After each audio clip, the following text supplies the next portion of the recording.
Hey, it's Dr. Amanda with StraightSmile Solutions, StraightSmileSolutions.com, and today we're going to recap a little bit on terminal molars and what can happen if you don't fully cover them during treatment. Also, sometimes your terminal molars might be your third molars, they might be your second molars, depending on the age of the patient. Basic rule of thumb for me is if they are in occlusion, so you want to bust out that articulating paper, check the occlusion. If the molars are in occlusion, you need to cover them at least 2/3, if not full. It depends on the movements. If your movement includes molar movements, you need to cover them fully, including wrapping around the distal marginal ridge. If you didn't fully capture them, your case will not track. Even if the ClinCheck or the clear pilot setup says it will, it won't. So just letting you know, you need to look at the movement of those teeth. Even if you're not moving them, you still need to cover them at least 2/3 if they're in occlusion.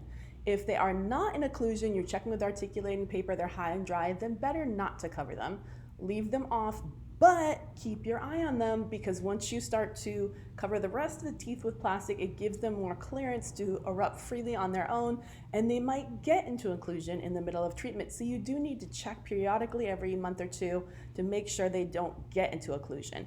If you miss this step and forget and they get into occlusion and they super erupt, you're going to get a really funky bite, which is going to be very challenging to fix. So you need to be cognizant.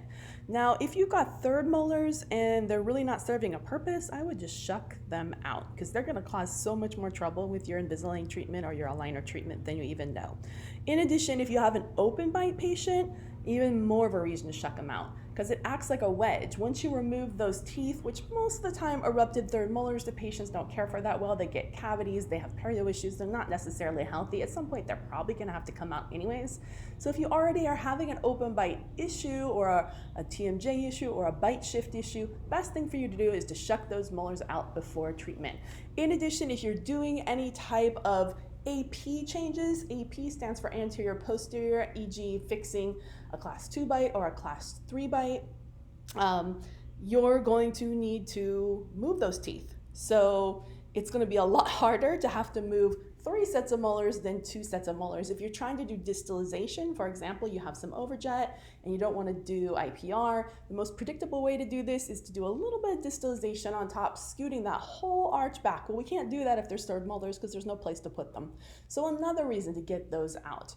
If you have a slight class 3 bite, goes the same way. If you don't have the wisdom teeth in on the bottom, we can sometimes scoot the whole arch en masse backwards.